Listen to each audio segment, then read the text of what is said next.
And oh, what was I going to say about that? Did too many things and I lost my train of thought. Um, GoPro. There was a lesson that I loved out of there. Not that they're not invested. Oh, there are multiple systems there are multiple systems within our business. And so we tend to focus on just the system of sales, but there's also communication systems, there's, accountability, there's all these different Mhm. ways, pieces of information or threads of information. And the interesting thing is that maybe we only focus on one or two, or the question is actually better, what systems are you even aware that there are systems, right? Beyond the like, hey, would you do me a favor? Um, and looking at that and thinking like, right, so what happens in those first 20 days? How are we maintaining the connection to that prospect? We say fall off, but in part, it's not that they necessarily fell off. It's that very likely we haven't set a clear enough path. And, with my amazing time with Jim, he tells us this all the time. If only he was here. No, I'm Mhm. kidding. You're in the center square right now. There you go. Is that Cindy Brady? No, that's Alice. Is that the Alice square? And he reminds us that a that a Hollywood Squares. confused mind does nothing. The Yeah. other thing is that if they don't know what happens next, right? I'm literally quoting Jim here. If they don't know what happens next, they don't know how to do what happens first. And so just looking at those two things in terms of communication, like that's what's on my mind right now. I know that I'm part of the Moore team, and so the Moore has a Sunday night getting started right night. So they just have different leaders coming in. We go through the chart. We just bring people through that. So there's this, for me, it's actually an anchor because they still are going to go to fast start training. They're still going to do that, but at least they know a home base. Yeah. And in our deaf team with the WAN team, we just started that as well every Wednesday night at 9 at night. And so the goal again is just to get people plugged in and just, uh, I guess, is it the more, right? MOOR, like to more them, to have them have some sort of anchor to say, there was a whole, I went to this, I went to that, I don't know where to go. At least they'd come back and get started. And so just thinking about like, what are the systems like communication and do people necessarily know where they are moored? Yeah. I think is a big part. Hello, welcome everybody. I am so honored that many people actually show up at 5 of 9, even though our meeting doesn't start until 9:15. I love it because I think it gives us a great opportunity to just take a minute, take a breath, maybe even solve some of those pending questions that have been in our head. It gives us a chance for a little opportunity to just, to dish and talk a little bit and talk about our week. So I want to take this moment right now to welcome you. My name is Jeanette Ocampo Welch. They call me Joe. I live in the amazing state of Massachusetts. I am your Massachusetts unicorn. I do have the license.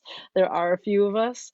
I welcome you to another weekly episode of How the Legal Shield Turns, with starring Jim Tanner, Joe Welch, and all of your amazing stories and success.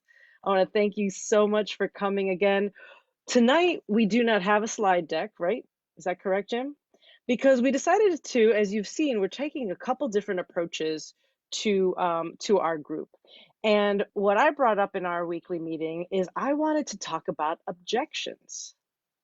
So I hope you guys are loving this idea because I just think it's so much fun. I think this is the barrier, the things that are being said to us out there. They don't even have to be said to us. We just have to think them. And already we have that fear. It means we don't want to go out. We don't want to make that first call. We don't want to talk to our warm market. And so today is going to be about objections. But first, what we would love is a couple people let's just quickly go around and do the membership testimonial. Say your name, what state you're from, and then a membership testimonial. If you don't have one today, just say pass. We're just going to keep on moving along. Then we're going to play a little bit of what I like to call the objection game, and I will tell you all about that in just a minute. Jim, is that cool with you? All right. Who wants to go first? I need a timekeeper, please. Who's going to hold hold time for us? Excellent, Nola. Thank you so much. Next, you're going to just go, and then you're just going to say stop, and we're just going to keep on going. We are going to spotlight. Oh,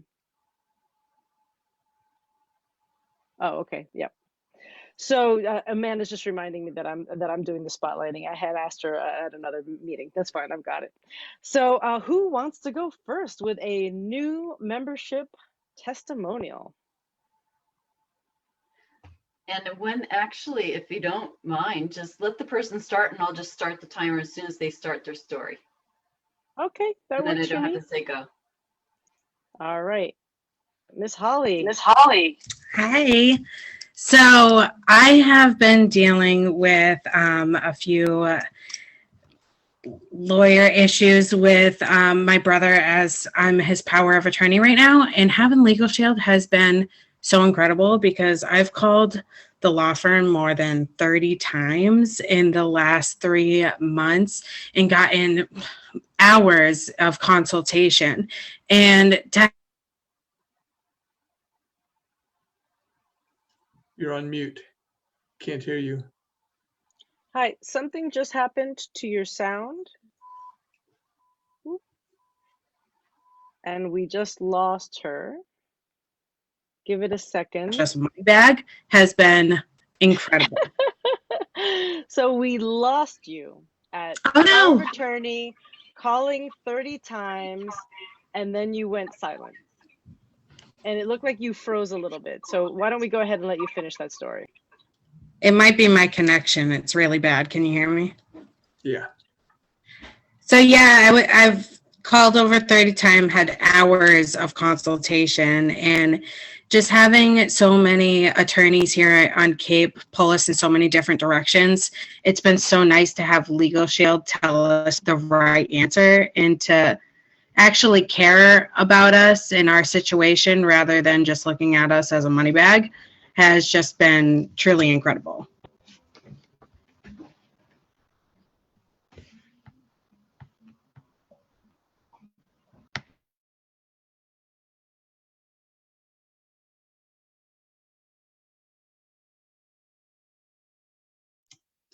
Holly, you're on mute. Yeah, I don't know why my phone, my internet is acting up. You sounded great. The testimonial sounded great. We heard all of that. That was perfect. Okay, awesome. I didn't hear you guys after that, though. I seen Joe was talking. My mute is also off. Great job. The second round sounded fantastic. Thank you so much, Holly. That was perfect. You guys are story collectors as well as storytellers. I'm not sure if that was heard. Can I just get at least one more membership testimonial? I can do one. All right. Steve Brown from Iowa. It's not one that is totally a happy ending, but one of the ladies on my team that's an associate had a problem with her puppy, and she took it into the vet to have it looked at, and apparently they didn't like what they saw, and they confiscated the puppy, saying that she wasn't being taken care of right. But she had Legal Shield, and she called. They eventually did take the puppy away, but she at least had an attorney that she could call to give her some peace of mind to figure out what was going on and what her rights were. I'm looking at that as, I mean, without a Legal Shield, she wouldn't have had the peace of mind to know where she stood or what was going on. But I don't know the details of the case, but I just enjoyed seeing that they had the comfort of knowing that they had somebody that they could call on their side. Excellent. Wonderful. And any other volunteers before we go ahead and move on to our exciting topic of the night? Amy, you want to do a testimonial? All right. I have a feeling I'm on deck as the interpreter. Am I correct?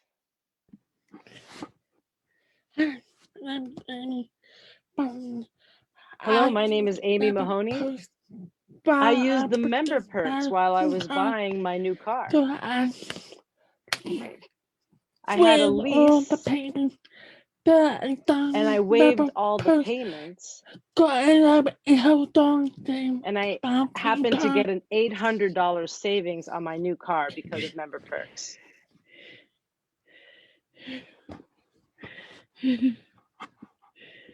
Excellent. That's awesome. That's three membership stories. I love it. You guys are doing amazing. I see some new faces. Hello, Jacques. I see you over there. Welcome, welcome. So I'm going to bring up my partner in crime because we want to frame our next activity together. Let's see here. Spotlight for everyone and add you. Hey, how you doing? Hello, I'm Hi. here. Nice to see you. Happy Thursday, everybody. Happy Thursday. I am fired up. But right before I jumped on, and why I wasn't with you before this was I was doing a presentation for a group of my team and their guests. And then I was doing Q&A after, and it just kept going. And every question was a buying question. And I was thinking while I was talking to them, I have to get over here. But I was also thinking, I want to bring all of that positivity over to here too, because, you know, you can talk yourself into and out of whatever you want in this business. But then when you just see the faces of people that are seeing Legal Shield for the first time and saying things like, you have to be kidding. How did I not hear about this? I mean, I just love it. I mean, I felt that way. We all felt that way. And one of the greatest blessings of the position I have in this company is every day I see Legal Shield through the eyes of somebody seeing it for the first time. And I am so grateful that I get to be a part of that. Anyway, happy Thursday. Excellent. And so we did bring to you guys, one of my favorite topics is objections, because not only are they things that we face when we're reaching out to people, but it also, for a lot of people, like that's one of the biggest fear points for us, right? We're like, what do we say? All of a sudden, all this belief that we have in this meeting goes out the window. It's like you don't even know what the product is, even if you just called your attorney that morning, right? And so there's a lot of fear that gets involved. And so what I would love everybody to do is just maybe one or two objections that you've heard, just put them in the chat, because we're just going to go ahead and just hear from folks to just see. We're going to pick the best ones, and then we're going to play a little game. So in the chat, tell me, what kind of objections have you heard, seen, experienced? And I would also add, what is it you're most concerned someone is going to say? What is that thing that gets you to take a pause in that moment where you are about to pick up the phone or approach somebody or follow up with somebody?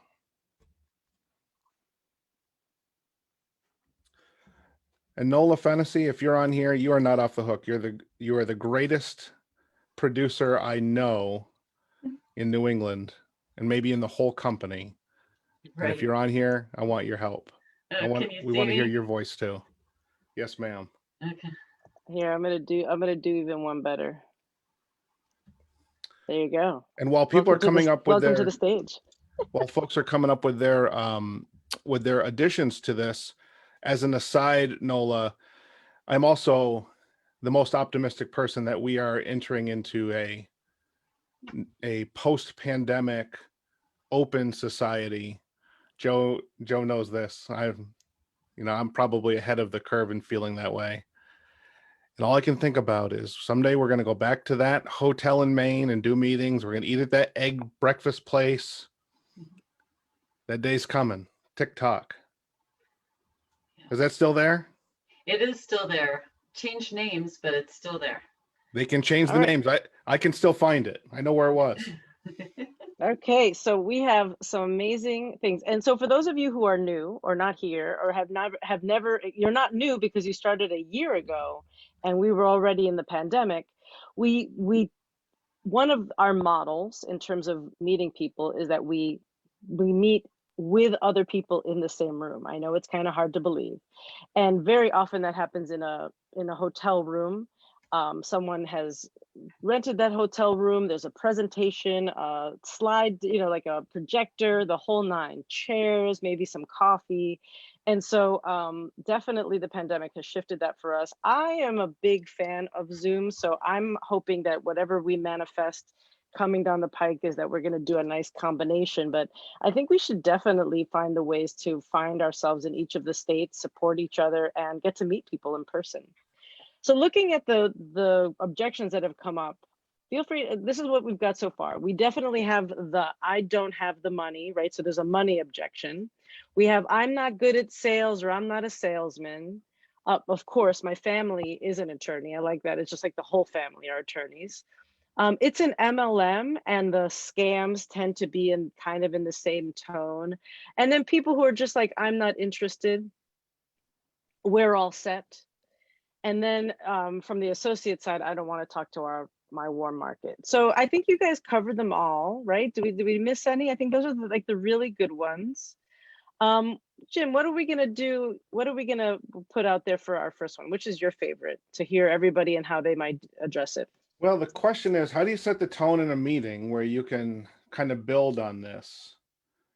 Let me start with this, which will be, I'm not interested. It's MLM. I'm looking at the chat with you. Let's see.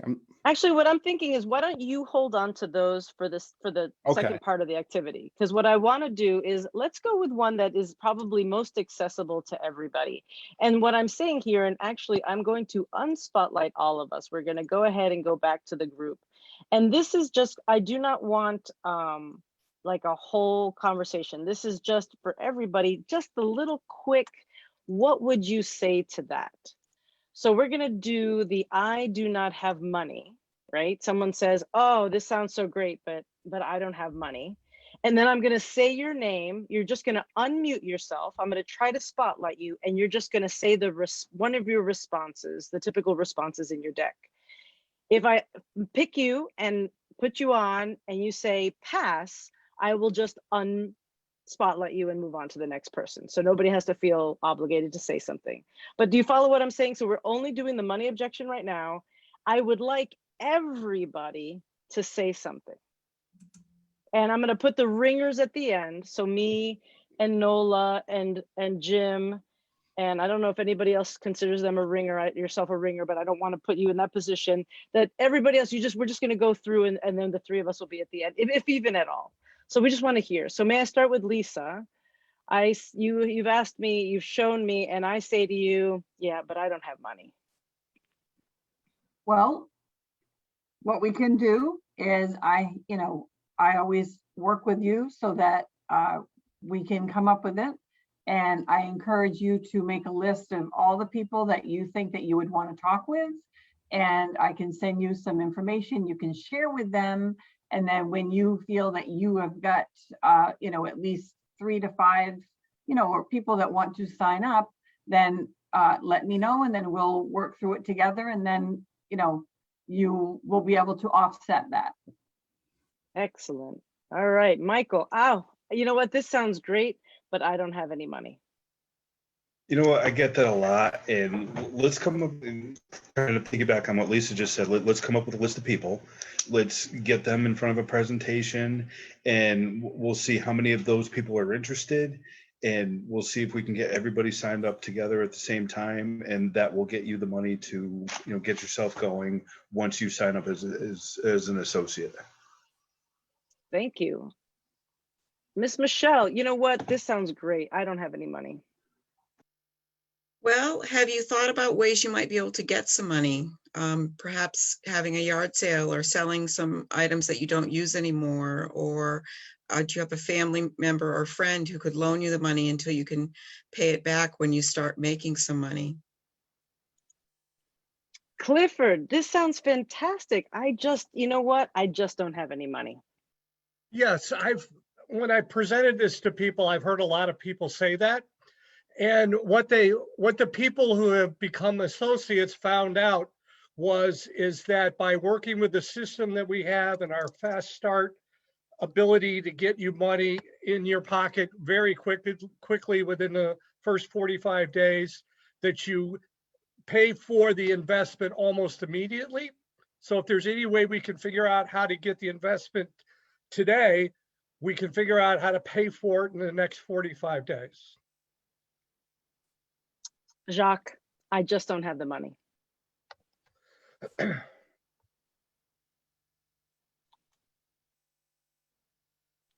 You're muted.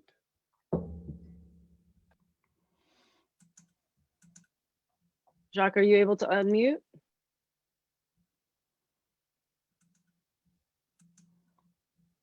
Is it possible he can't hear you? Didn't catch the question. Oh, certainly. So welcome, Jacques.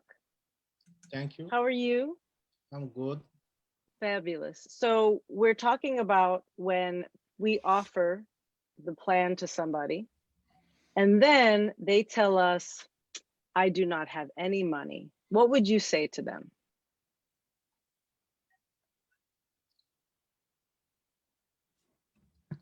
I don't know. Oh, that's okay. That's That's wonderful. okay. That's why you're here, buddy. That's great. Yep. And that's what we're talking about today is how do we respond to those folks? That make sense? Yeah, understand. Okay, so I'm gonna go ahead to another person. Is that cool? All right, I'm gonna go to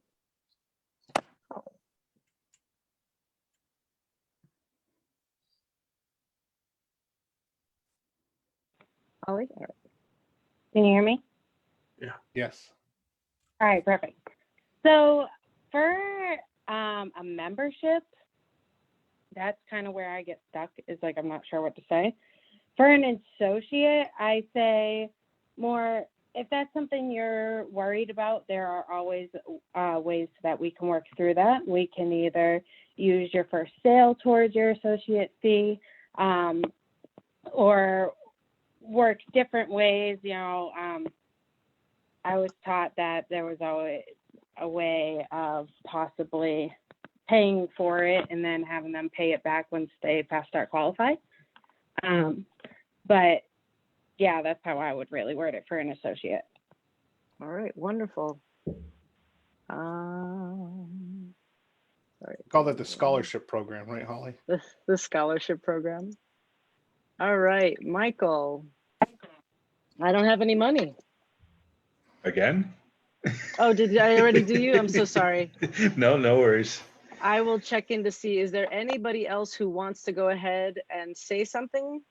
If not, we're gonna, Miss Nola, awesome. Oh, wait, Steve, I'm gonna go Steve and then Nola. All right. I always like to follow up with a question so that I'm not looking at it the wrong way. So I would say something like, so let me make sure that I understand the real issue. I want to make sure, do you really not have the money, or do you believe that it's not worth the investment? If I was going to offer you a winning lottery ticket that was worth $100,000 and you had to give me $100 to get it, what would you do to get this? Excellent. All right, and then Miss Nola. Ask me. Or All say. right. Yeah, you know what? I just don't have any money. Oh, you know what, Joe? You've got to hear the story of Mr. So-and-so or Ms. So-and-so. Let me see if I can get a minute of their time on the phone, which this is kind of cheating because it will work with any objection, and get someone else to counter it. But that I had to just say that because the three-way call. The three-way call. Amen.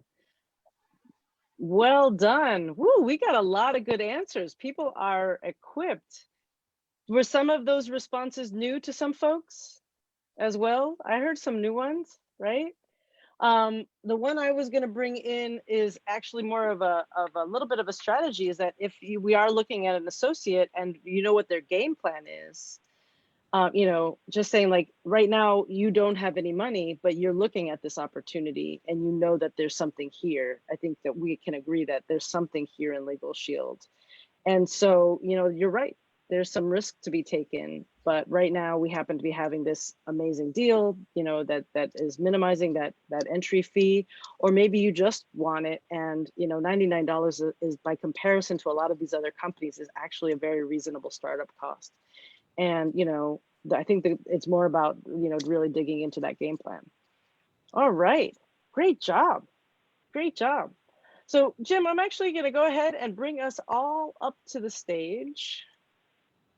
I know it's not really a stage, but it's a stage. And we're going to go ahead and tackle that MLM scam question. But before we go to that, and I love that one, by the way, I just want to point out, because, you know, I train people every day, and I want to acknowledge that while this is an incredibly valuable exercise, also, if you have no idea about any of the values, concerns, backstory of the prospect, this is so much harder. So recruiting is a process, it's not an event, which means that you have some information going into any of these objections. Unless the objections are about the invitation to the exposure, which through a quick glance, they're mostly based on the objection after the fact. So if the objection is to looking at the video, right, that's different, because you really don't have any common ground yet. But if they watch the video and your first question is, what did you like best about what you've learned so far? You immediately have some tether from which to actually have a conversation. So this is a great exercise, but it is an exercise. It's not a conversation. But you're going to learn a lot about objections. Here's what I would add, and Nola and some of you veterans know this.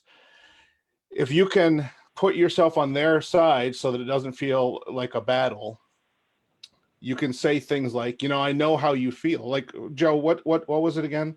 I just don't have the money. I just don't have the money. That's probably not the best example of what I would use feel, felt, found for. But here's what I would say, Joe, that's fair. If you did have the money, though, would you get started? Like, I need to know where I stand. Mm-hmm. So what's the answer to that question? Well,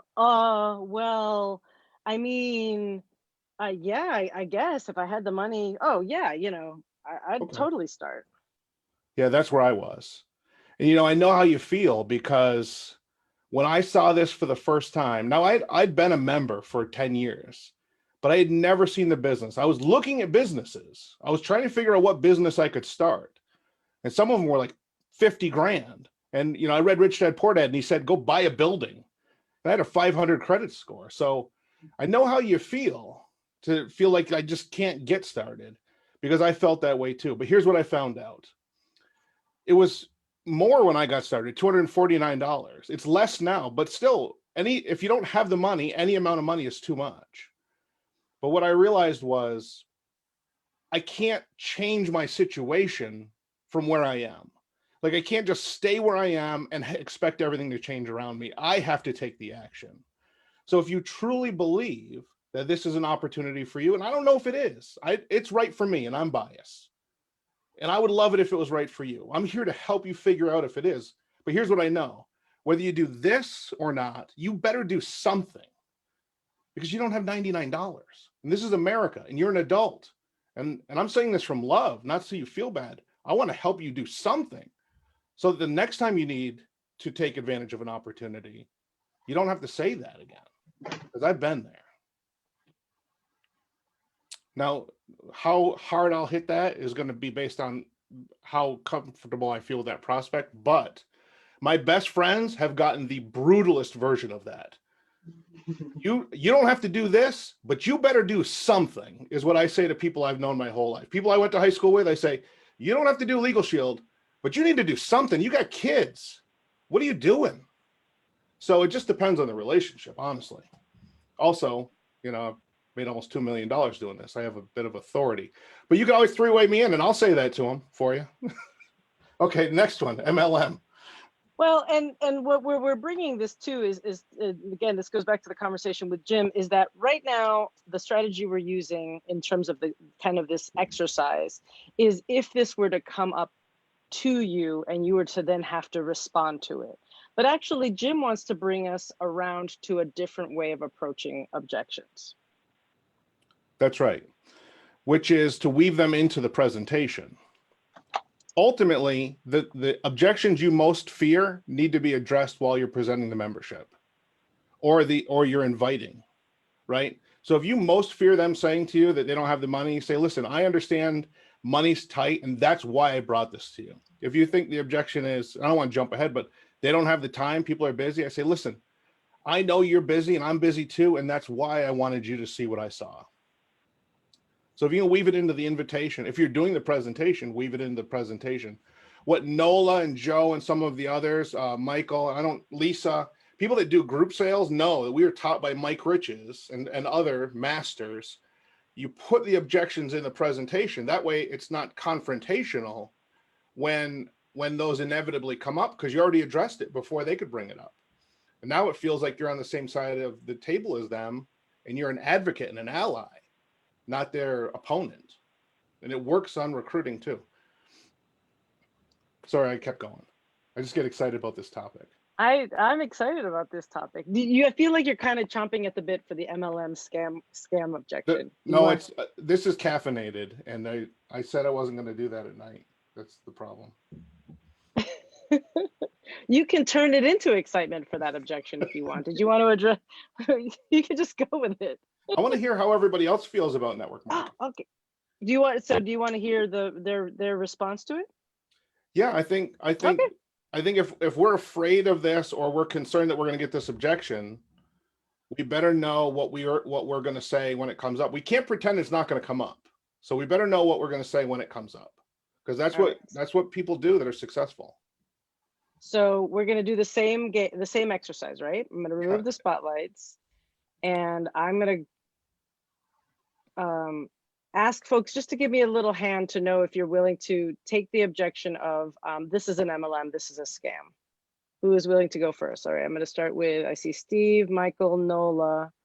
We'll start there. Also the word pyramid, which some people use not in a hurtful way, but that's what they interchange that with network marketing because they don't know any better, and they don't know that it's, accusatory or that it's a loaded word in our world.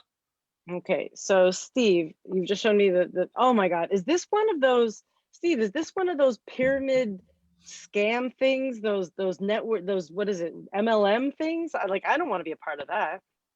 Well, and you're right, but we prefer to call it network marketing, and it is absolutely the best form of compensation and organization that you can ever find. What makes more sense to you? If you were the business, would it make more sense to you to pay somebody like Tiger Woods $300 million or $3 million to wear a swish on his hat, or to pay the people that are actually generating income for you and only paying for people that are generating sales? To me, it's a no-brainer. I'd rather just pay for the people that are actually producing.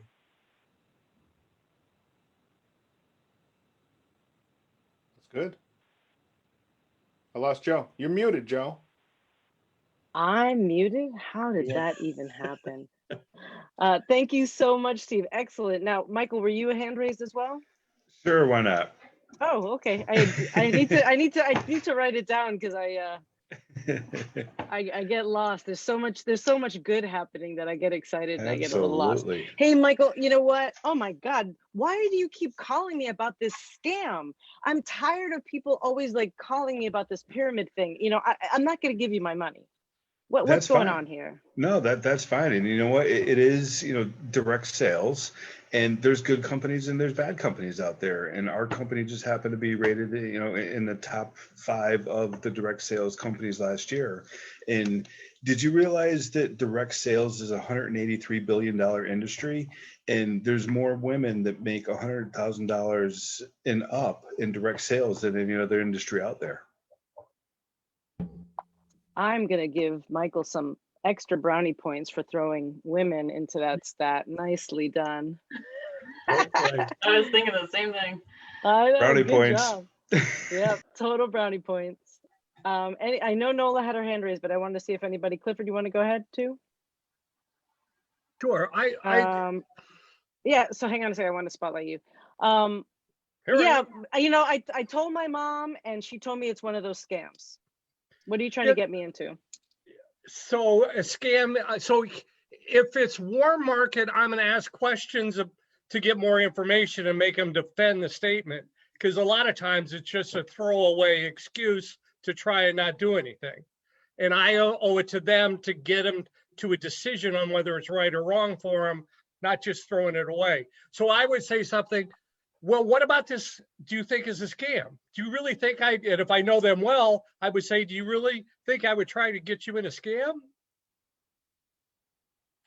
If it's somebody I don't know, again, I want them to defend. If anybody says pyramid, I say, well, how do you define pyramids? And then we'll have a conversation about whatever they say, with me explaining why it's not a pyramid in the sense that they think it is. It's actually a viable business. It's been in business 50 years. It's helping 4.5 million members every year, and is a real business with real people helping each other.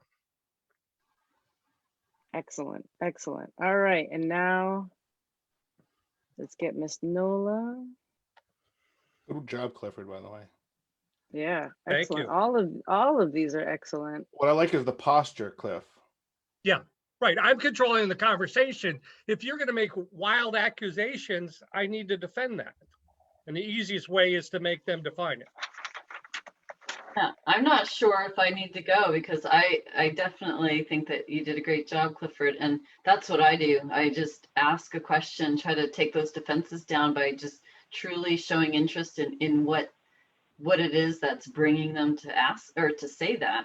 So I'll say, oh, okay. So it sounds to me like you may have had some bad experience, or maybe somebody you know has had some different experience with certain companies. Is could you tell me what your definition of scam or pyramid, or what it is that's bringing them to say this? I don't really need to, I don't think I need to add to what Clifford said, so I think we can go. And not just Clifford, everybody is putting an excellent touch onto this conversation. So I'm going to bring us all back to the stage. I love the posture. Great. I want to do it too. Don't skip me. Oh no, you're here. You're coming right to the middle, because it's going to take us to the to whatever next brilliant. All of a sudden, you can pin as many people as you want to. There's no pin limits anymore. I am magical. Zoom folks. Do you love this? Not only do we have captions, but we have 3 of us on the stage right now. All right, Jim. You know what? I thought you were better than this. Why are you bringing this scam into my? And why would you even bring this to me? What do you mean? I mean, this is one of those pyramids, right? Like that you're just going to take my money and then you make a whole bunch of money, right? No. It's not. Do you see that uncomfortable? Yeah, super uncomfortable. And I'm in the business, and I'm like really uncomfortable. No, I mean, maybe we didn't explain it correctly, but I think if you watch the presentation, it's the same presentation I've seen a million times. What jumps out to me is the value we provide to the community. So I'm not sure where you could have got that from. Let me ask you a question. I mean, are you looking for a new opportunity or not? Because if you're not, that's okay. But I have found that when people are not looking for something, they look for what's wrong with it. But when they're open, when they're looking for opportunity, when they see the world as full of opportunity, they're looking for what's right with something. So I think it comes down to perspective. But I could also get you a different presentation so you could pay a little more attention and dig in and get all the details if you'd prefer. I'm so uncomfortable. Another way that this plays out sometimes is they'll say, well, don't all the people at the top make all the money? Yes. Yes. But they all start at the bottom. Oh. I like the earnest eyes, very calm, right? Very, very calm. Quiet, your voice lowered dramatically. I think, first of all, posture is everything. So here's Todd Falcone, one of my major league mentors in this business, right? His answer to, is this MLM, is this network marketing, is absolutely. If it wasn't, I wouldn't be involved. And then total silence, make them speak next, right? I want to just pause on that.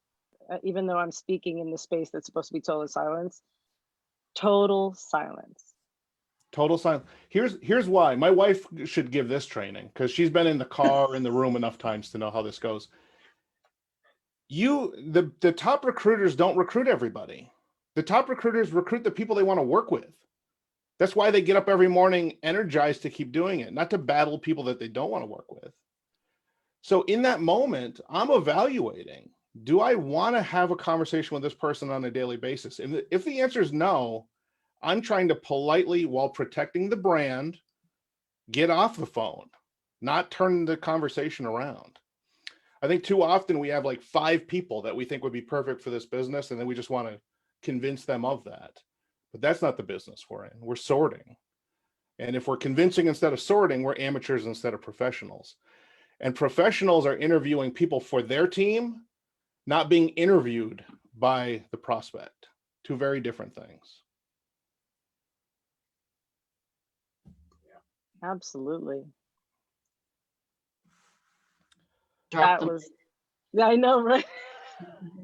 I'm still super uncomfortable. Yeah, but in all seriousness, and I'm fired up tonight because I just did this presentation, but do you like, now I'm going to get us off track, but I'm just so passionate about what we do. I don't think we do a good enough job of understanding what the offer is that we're making. So anywhere else in the world, you start a business, you go get venture capital. We don't have to do that here. The company will give you a year's advance commission and they'll pay you every day. The number one reason businesses go out of business is cash flow. They don't have any cash flow.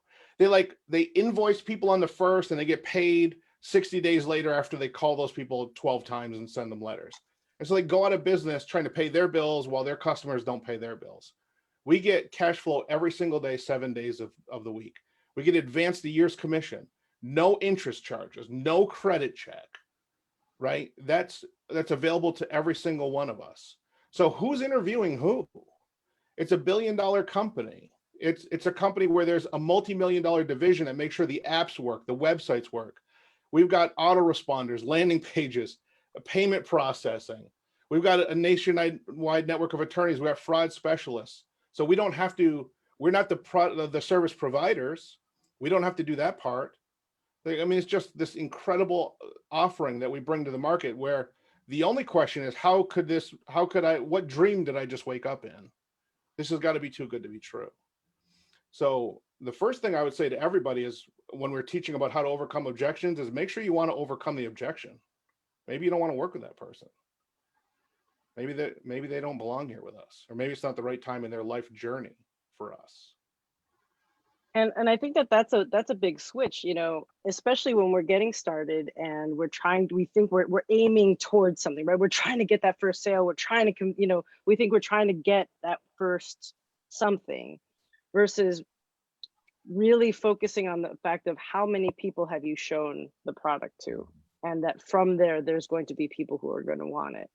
And so deficit thinking impacts us in a lot of different ways. It's the same thing that stops you from maybe reaching a big goal that you want to do. Deficit thinks maybe there's someone you wanted to date or you wanted to get, save for something, and we convince ourselves that we're just not good at it.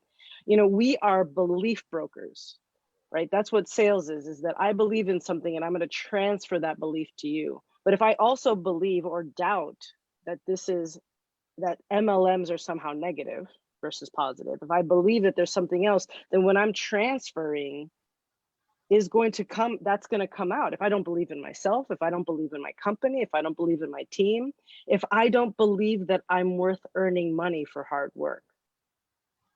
That's the deficit stuff that we're bringing to the picture. So sometimes the objections are coming from us because we are not not coming from a place of conviction. So even though we know, go ahead, Jim. Sorry. Yeah, I didn't mean to interrupt, but you're so right that I'm jumping on your thing to prove how right you are. But yesterday I did 2 3-way calls late last night that were the polar opposite calls. They were 2 young men and they both didn't have the money to get started. I had done a webinar and then, after the overview, and then so then everybody was calling me for 3-way calls after the overview.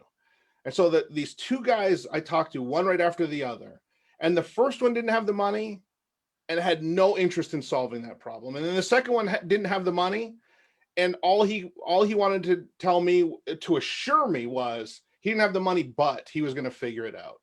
There's a guy that Adam Thompson, you guys all know Adam, just recruited.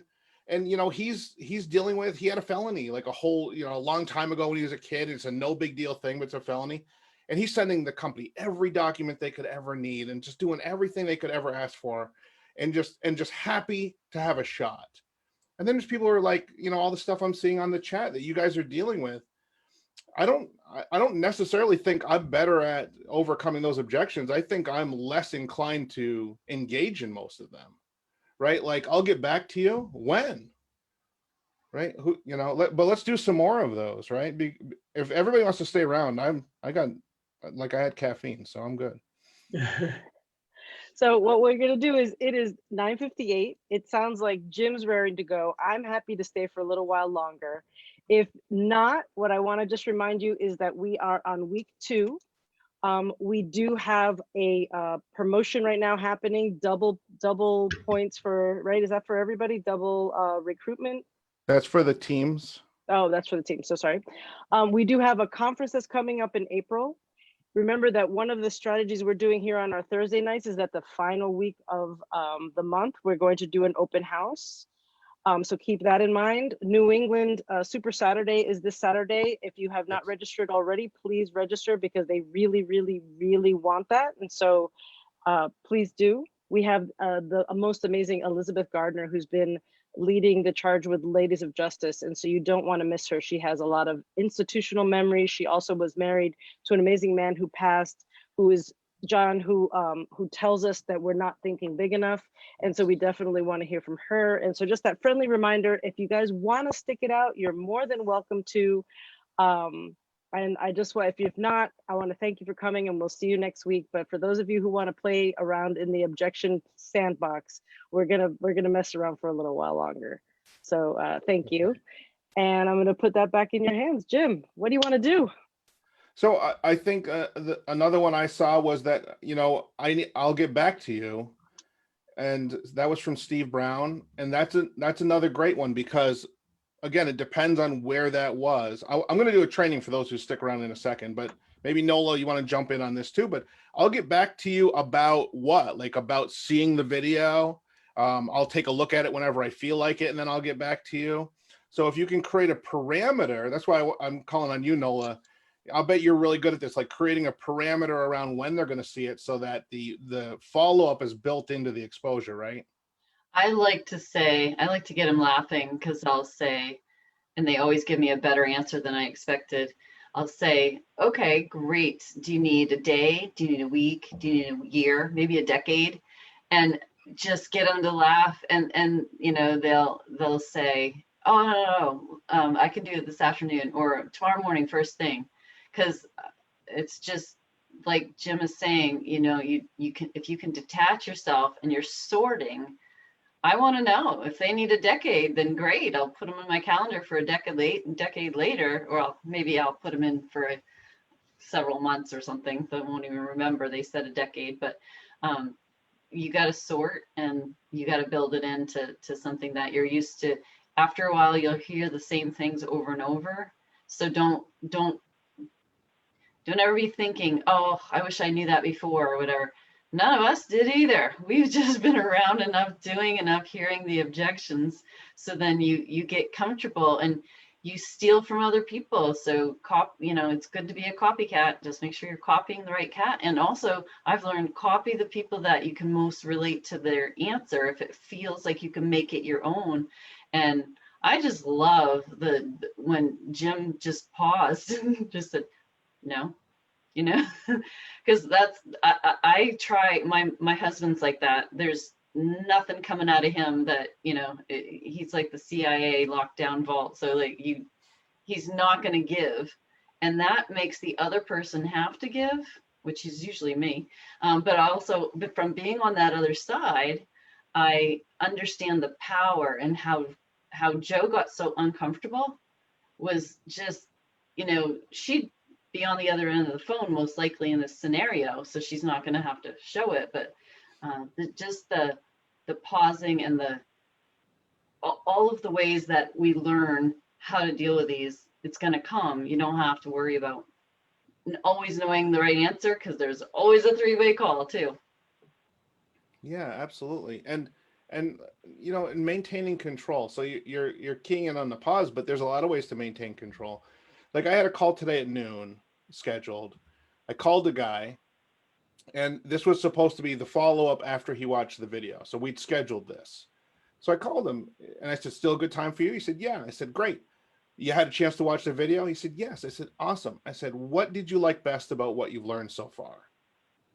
I implore you to make that your first real question in the process, because that's how you know if people are liars, right? I mean, we have to know that right away before we spend a lot of time on the phone with somebody.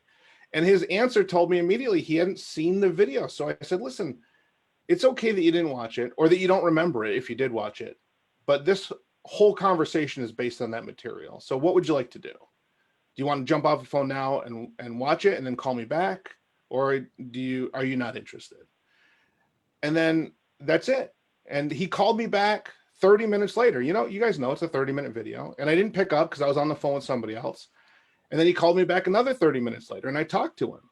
And now he'd watched it. Now he knew. But the reason he watched it was because he understood that this was a real process with real people, with real authority in a real company. And I think too often in the early days when I wasn't having success, I was very guilty of pursuing people with this business. And so for those that hung around, I'll do a training and I'll do the fastest version of this I've ever done. I promise. Joe, was there anything else you wanted to add?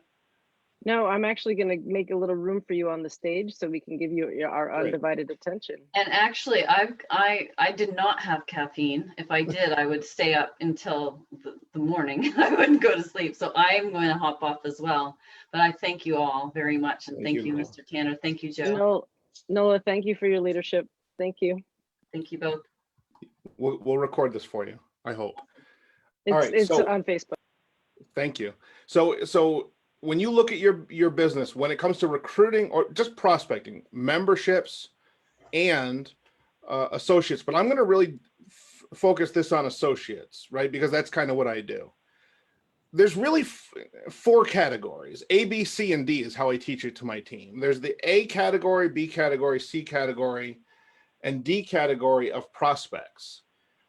And when you've heard, probably if you've been around for even a short amount of time, people say, you know, we're not convincing, we're sorting. And let's talk about what those piles are that we sort people into. Okay, so I'm going to start with category A. All right, these are people who are both informed and interested. So if you're taking notes, write this down. A, informed and interested.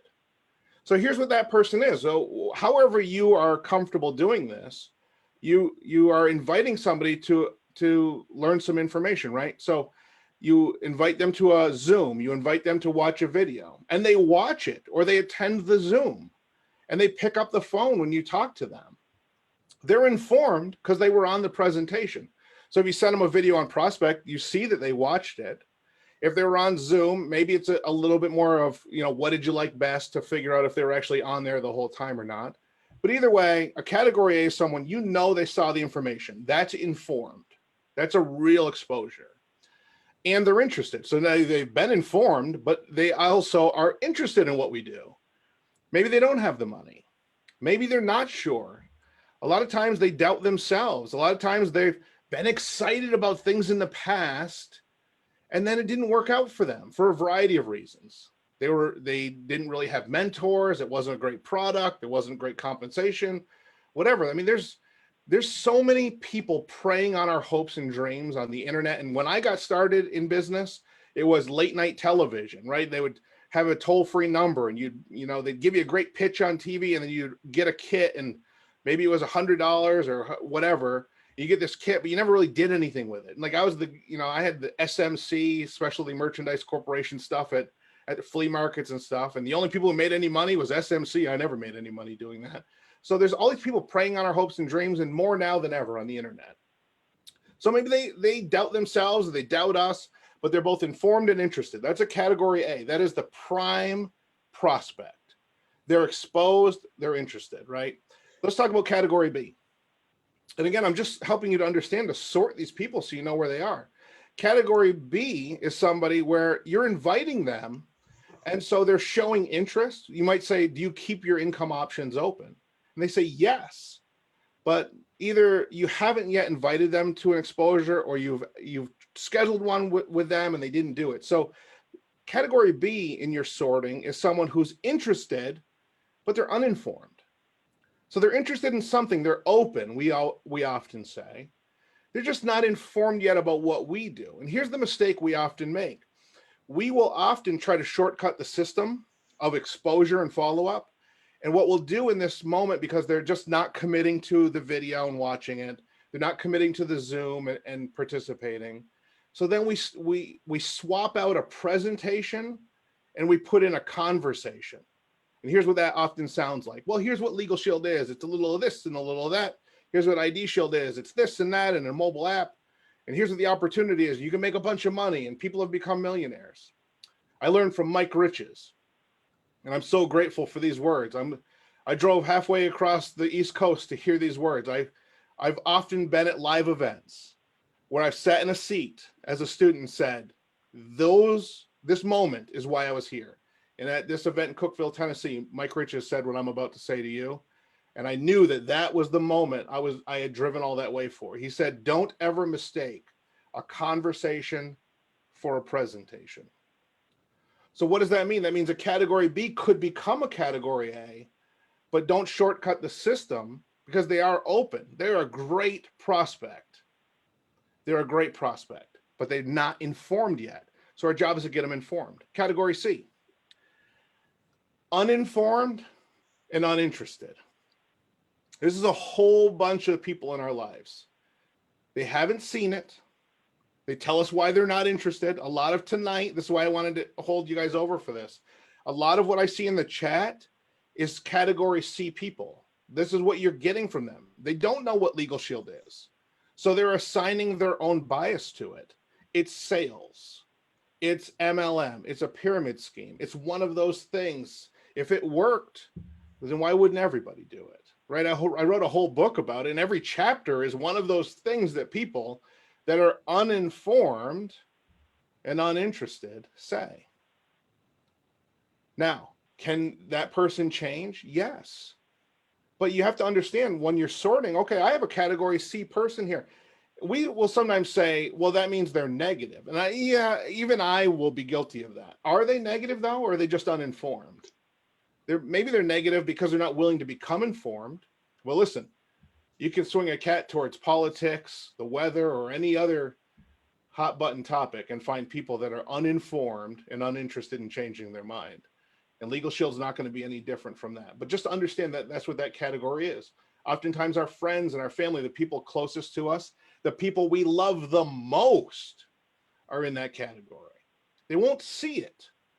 You know, I remember, and I wrote about it in the book, you guys have heard me train on this. My wife, you know, when we were engaged, and I was doing this business to supplement my income, and I was still working, and I thought she understood what I did. I really did. I mean, I saw her every day.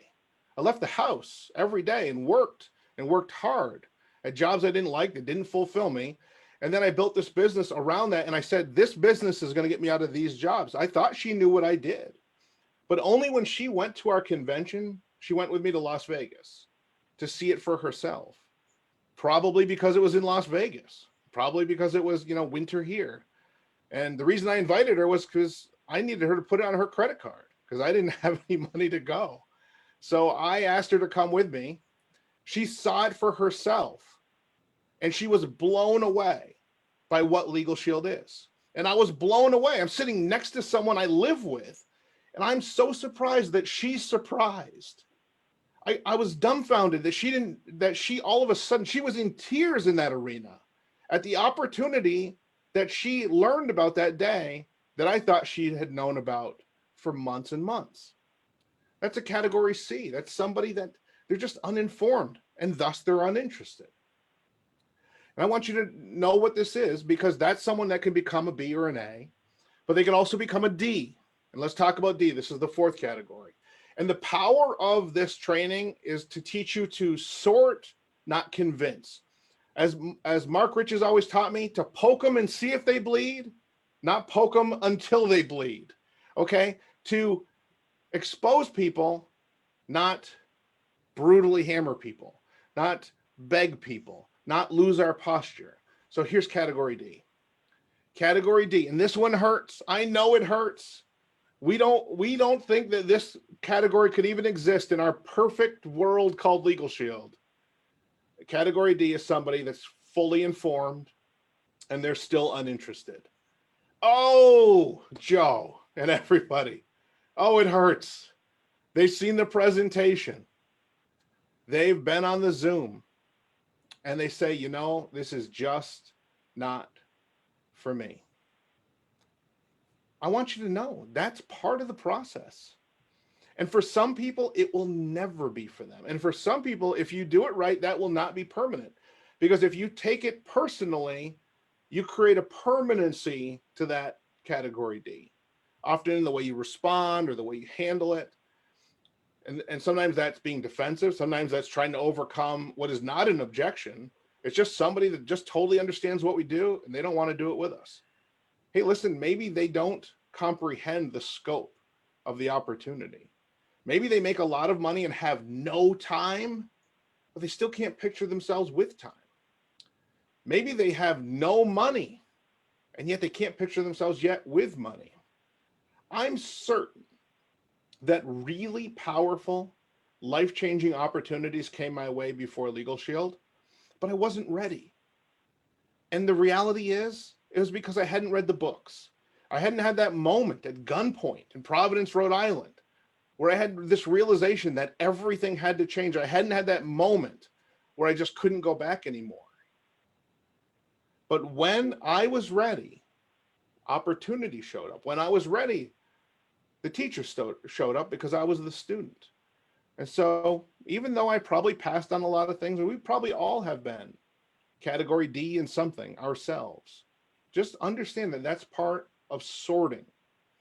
And I'll just wrap up with this, and Joe, I'll give you the last word because I know we went long. I just want you to understand that none of those are good or bad. They just are. This is recruiting. This is sorting people, not convincing people. And the best way to overcome objections is to tell your personal stories about how your Legal Shield membership has saved you time and money, heartaches and headaches. The next best thing is to expand that to how the membership in the business has helped other people. But your personal stories matter. That's why we work on these on Thursday evenings.